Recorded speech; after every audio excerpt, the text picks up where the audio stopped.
If it's undercovered, underreported, or a waste of time, you can be sure we'll be heard. Nothing is off limits. Welcome to Broad Street Radio. Welcome to Broad Street Radio. This is Michael Morris taking the serious tone today with Nathan Schoner. I should say this should be a free plug for you. Crossing River Studios. Do you want to tell anybody what Crossing River Studios does? Video production. We work with clients to create video content that they can use to market, that they can use to build brand awareness, that they can use to help sell their products or services, alternative marketing aspects like creating podcasts, green screen videos, things like that. Well, your name surely isn't brevity. Should I end the show now? Because that was 4 hours long of an explanation. And that was Broad Street Radio. We'll see Brought to you by Crossing River Studios. Listen, we've got to get into this because we only have half an hour. And the person listening only has half an hour. So the reason you're here today is you're here to tell us what is exciting for fourth quarter and beyond in the world of entertainment. I know when I look at you, I am entertained. Usually you are. Yeah. So where would you like to start first? Because I think we should do this like more of like a Siskel and Ebert. Of course, you'd be the nerdy guy. I think they were both nerdy. But here's what I'm excited about. We get into Christmas season, and what do people like to do? They like to buy gifts for their family, for the person they're cheating on their wife with, and they love to go to the movies because everybody's out shopping. That's how it used to be before Amazon. What are you getting excited about? Well, I'm just going to kind of go down through the list. I would love it if you would. As we are recording this, next week finally comes out. Been waiting to see this, Black Adam. Let's see. He revealed this at least 5 years ago, if not more. It's been more the than original concept for this was 11 years ago. Yeah, so it's been a while. Yeah. And he posted an image of a script. It had to be at least 4 or 5 years ago, at least. So it's been a while. And if those that have not figured it out by now, Black Adam, Dwayne "The Rock" Johnson finally getting into a superhero The Texas movie. Rattlesnake. Wrong wrestler. Oh. Wouldn't it be amazing if Stone Cold was in this movie? Sure. I'm just saying, if he played the villain, he doesn't. So don't get excited about that. Yeah. Well, it's not a WWE film. Otherwise, it probably They don't do those anymore. Yeah. But if you go to Walmart, you can get all the WWE films you want. Yeah. 12 anyway, rounds so that's reloaded. coming out October 21st. So as we're filming this this Friday. Yep. I forgot what today it is. Yep. Coming out this Friday. So that is probably one of the first ones I'm looking forward to seeing because of how long it's been. Trailers make it look really good. I know that trailers can make bad movies look good. So I'm trying not to get too high of expectations, but just from hearing from those that have seen it already from the premieres and early screenings and stuff, that it is a pretty good film. The fact that Dwayne Johnson has his grips on it, so it's not just, hey, he's paid to be in this movie. I think that's probably It's not like a Will scale. Smith thing where pay me a bunch of money, I'll be in it, and I'll just be Will Smith. He has some... He's produced saying, the crap out of it. Like he's an executive producer. He's been with this project from the get-go. It's like his version of what Ryan Reynolds did with Deadpool, pretty much, like that. Like if it wasn't for him really pulling this, it wouldn't have gotten made. I have two questions on this. No, go ahead. Number one, have you seen the spoilers? Because I have not. Here's what pisses me off. I don't look at that stuff. The Hollywood press, and I want to say it's more like YouTuber, but people that get invited to premieres, that there's supposed to be an embargo on these things. Correct. And they don't give a shit. They just spoil it anyway. So I know what the big spoiler is in the movie, which makes me excited to go and see. If nothing else, I want to see that. But it's getting panned by people that have been kissing the ass of Marvel for all this time. So does it change? So you do not look at spoilers at all? I don't look for them. I mean, every once But in a it's while, upsetting when you see it. especially if there's no spoiler alert, or if I don't go for it. It's like, hey, I'm not going to go see it in the theaters. I'll wait for DVD. But yes, I want to see what happens. I'll click on it. But if because I did that with Halloween Ends, I read I the didn't care summation. about that. So I didn't care about it Yeah. either. But I love people that review. There are certain channels like Mr. H Reviews. It's 2 words, Mr. H, and then reviews. British guy. I think, and he's a guy that knows about film. But again, he's breaking it down more just in terms of what you would like or what makes sense or whatever. So he kind of gave away the whole thing, and it's getting panned, but it still made like $40 million in opening weekend because people love that legacy character, good, bad movie, whatever. I try to avoid spoilers, but I already got a piece of the spoiler. I still want to go see it because, as I've always said, if you have to support things, I don't care if it's a TV show, movie, whatever. If you want to see more of it, you have to spend your money on it to kind of reward the studio for taking the chance to do it. Second piece is, does it bother you, the DCEU, the DC Extended Universe, all the heat? Like when you go on Twitter, every day there are people that restore the Snyderverse and people that are like, that was so terrible. I've never seen anything carry so much weight for so long. That whole Snyderverse thing, first of all, the movie that he actually did do, and they did release it during the pandemic, was an amazing 4 hours and 2 minutes. Yep. No way in hell could you put that in a movie theater and people will sit through it. They just won't. Like, Avengers Endgame was 3 hours and 2 minutes, and they literally had to put out please don't buy large drinks because you can't walk out of the movie and miss anything, blah, blah, blah. 4 hours and 2 minutes, too long. But it looks as though The Rock is putting things back in the Snyderverse, maybe not with Zack Snyder, but all the misogyny, all the complaints that the people running DC before were running it into the ground on purpose. They were trying to make a statement. Does that bother you? Does that tint a DC movie for you? Do you just go, I can't support this shit? No.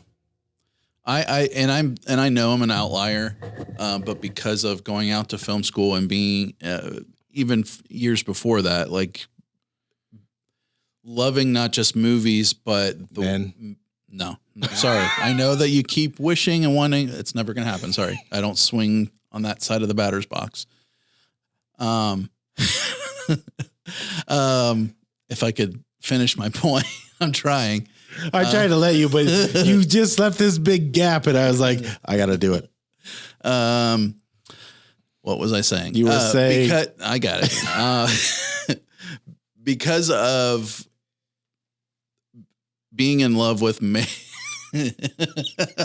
son of making movies, not men. Making movies and how it's been made and pre-production, writing the script, just the collaboration with everything. I can separate myself from when an artist thinks that they're, know everything and comes out and says we should be hugging trees and not drinking, like a Mark Ruffalo, whatever. Yeah. I can separate myself from the crazy Tom Cruise and still watch a Tom Cruise movie and enjoy it for the popcorn movie that it is and not care that you're a crazy person in real life. I'm so glad you brought that up because I want to make this point. Why do you say that he's crazy? I was using an example. No. I don't mean like you're saying jumps out crazy, of planes everybody and puts himself. Who doesn't? That's what a real man does. No. Okay. There wasn't even a film crew, and I threw myself in front of a dump truck the other day because that's what a man does. Okay. You know where you got that label? If you have any numbers for therapists, please put it in the comments and we will make sure that he gets them. Yeah. Sorry, go ahead. I can't read. So Tom Cruise got labeled as crazy because when he was with Katie Holmes and that whole jumping on the couch on Oprah and he was so in love. And first of all, I'm like, that girl's like a 6, any regular metro area growing up. But okay, fine, it's Katie Holmes. But where he really got labeled as crazy is when he was talking about ADHD medication with Matt Lauer. And he was saying that stuff causes psychotic issues and all that. And Matt Lauer's like, doctors would never prescribe that. But well, it turns out if you do take that medication and it's not really meant for you, it does make you a little schizophrenic. That's why people say he's crazy. Now, the stunts and all that stuff, I think are that's where I'm coming from. And yeah, I don't care saying, about a lot the other of people stuff, but that's where I'm coming from. They'll say he's crazy because they remember the Oprah couch jumping and all that. What I think is amazing about, I've heard this said that Tom Cruise is the last American movie star, or maybe the last great movie star. I heard that when Top Gun came out. Disagree, but go ahead.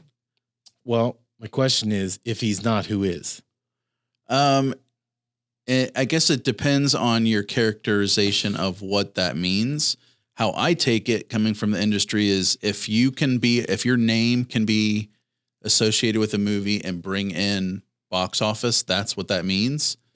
And in today's world, you're categorized based on if you can be a global star like Will Smith, Tom Cruise, etc.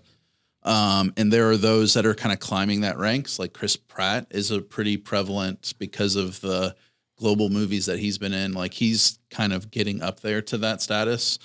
But see, I think he does it without being Ryan flashy. Reynolds is, yes, I agree. Ryan Reynolds is 100% in that status because of Deadpool.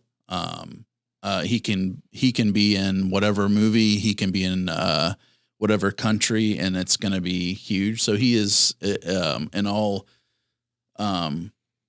essence of the word, a global star. So I don't think that it's gone away. Like I think it's just different times. I mean, back in the 30s and 40s, and the golden age of Hollywood in the 30s, 40s, 50s. You have those glamorous stars. Like we're just in a different time, so you're not going to have that. Even though they keep trying to do that with all the red carpets and. Do you think it's because there weren't as many movies, so it was easier to say, "Oh, we want certain people to." Greta Garbo is going to be in the next 11 movies that we make because you could sell tickets based on that. I think now it's harder because to really be that box office gold. I think you can be box office poison. I think that's easy. You put Amy Schumer in anything, and that's a piece of shit. True. But, with so many things being made, I think it's harder to kind of like The Rock. You could say The Rock, any movie is going to be in. Again, yeah, he would be in that status. But I think if you're looking at an actor like an Al Pacino could be in almost anything, and you go, yeah, I'd see that, or De Niro or something, because they could play sensitive, they could play mean, they could do these things. Yes, but you have to look at it as from a normal, non-cinephile, non-movie goer, or somebody's interested in movies that just goes to your popcorn movie stuff that's on the outlier. They're not going to know that name just by that. So you're looking at, that's kind of like, they are great actors. They're great at their craft. And you might have pockets like within the United States, et cetera, but like a global star that if you've not seen a trailer, if you've not seen anything, but you see coming this summer, Ryan Reynolds in The Tree or, Right. whatever. I would watch People, it. exactly. People are going to go to it or buy tickets because of that.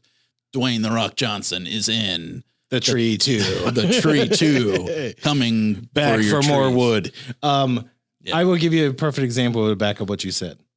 There's a movie called Trouble in Paradise or some such garbage where George Clooney and Julia Roberts play parents that are divorced and they're going to Fiji or whatever to see their unattractive daughter marry an unattractive man.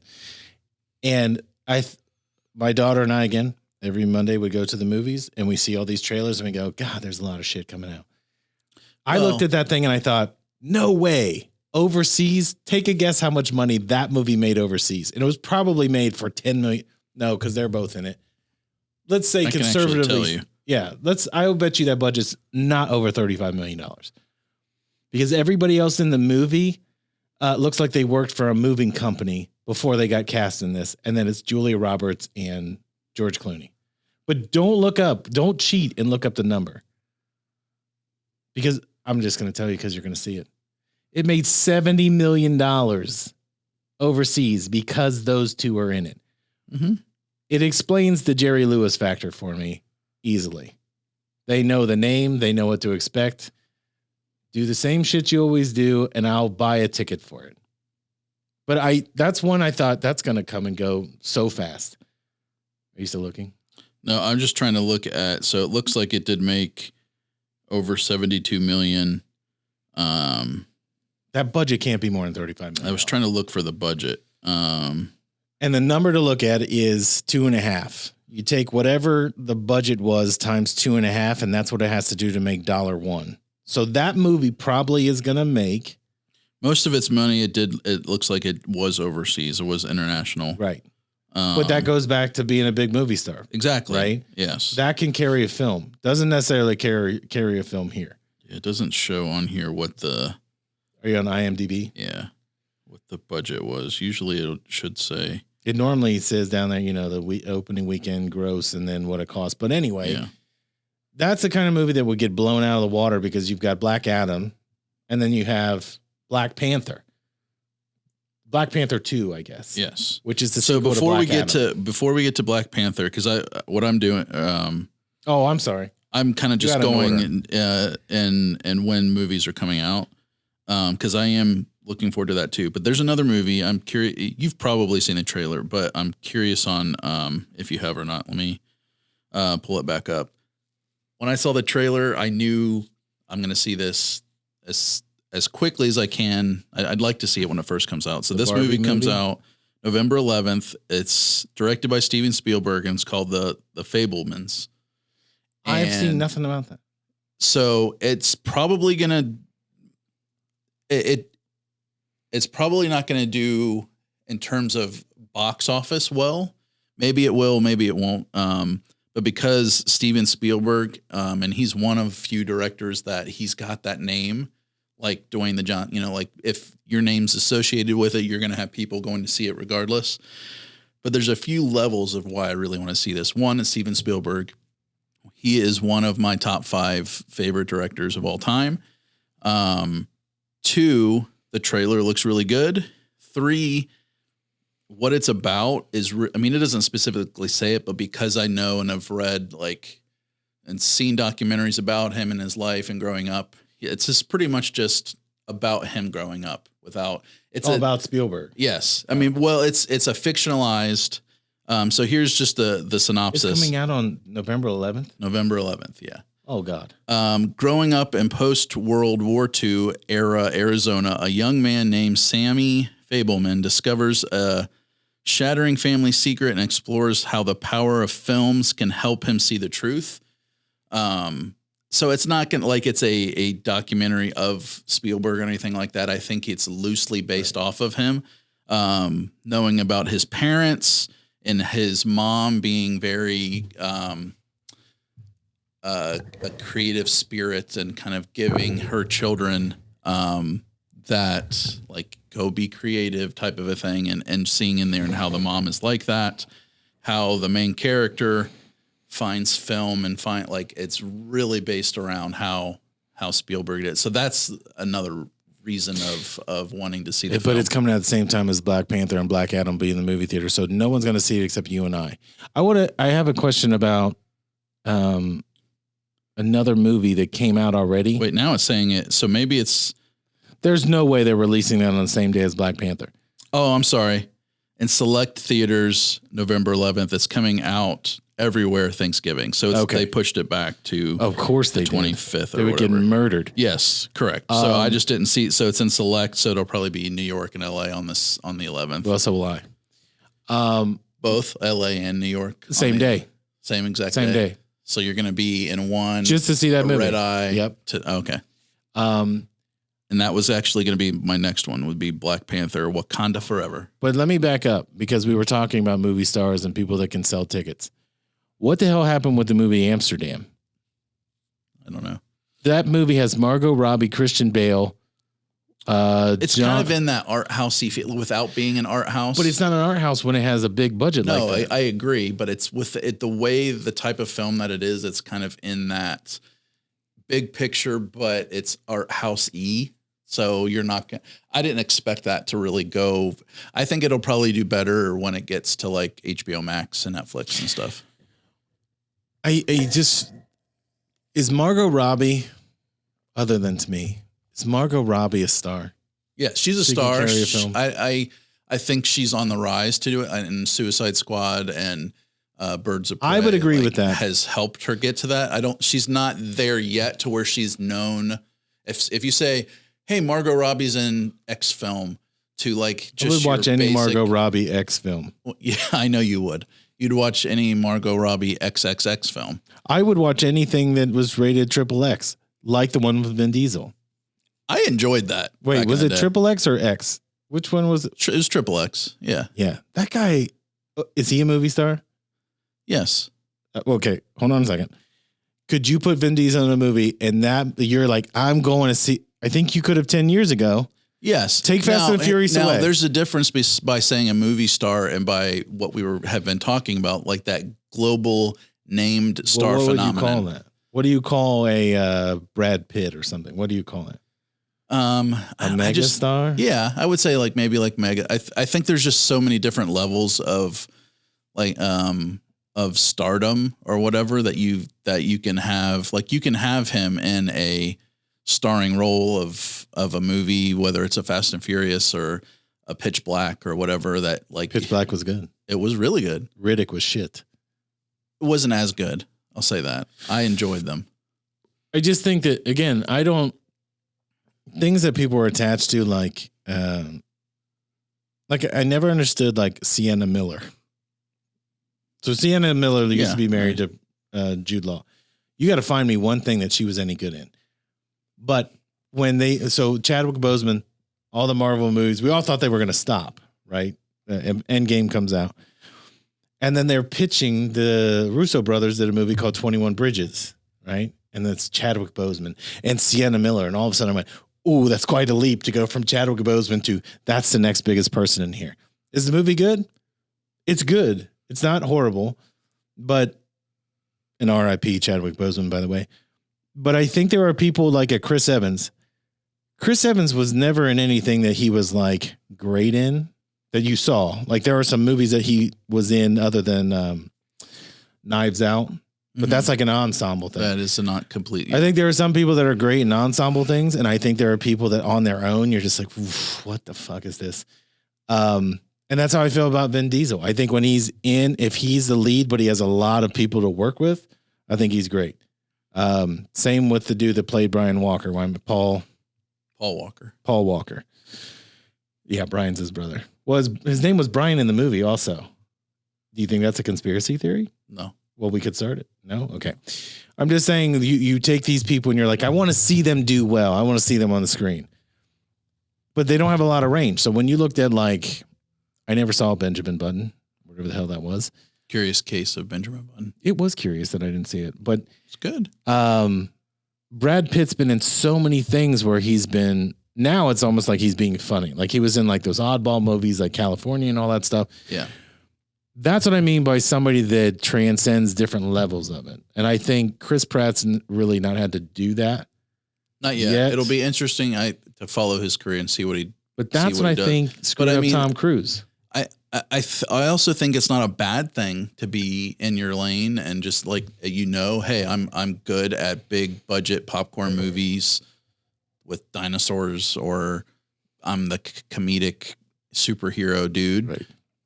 You're in your lane. I love the dude. There's nothing wrong. Like, I don't think there's that stigma like there had been like in the 90s or, early 2000s of like, oh, you're typecast, so you'll never be able to.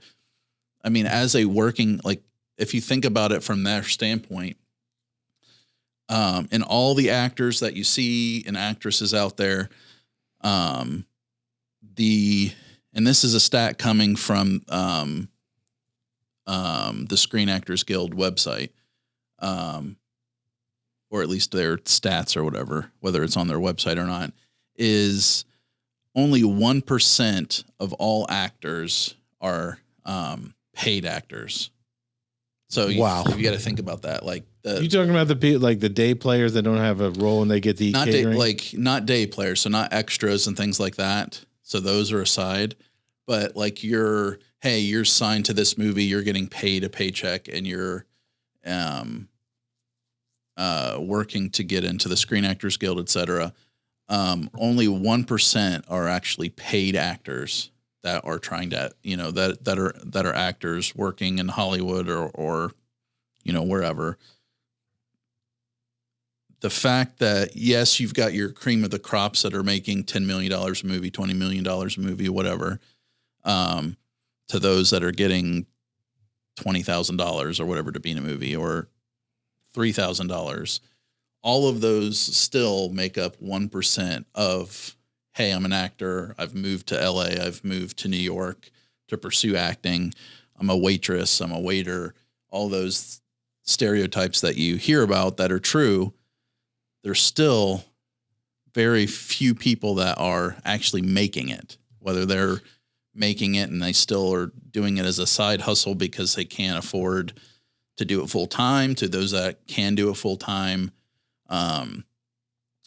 Those that are on television series that, make, $10,000 an episode or $60,000 an episode that, doesn't sound like a lot, but if you're doing 13 to 24 episodes, that actually is a really good income, and you got a few months off to go on vacation before you potentially get renewed, or even if you don't get renewed or whatever. Can you imagine that pressure?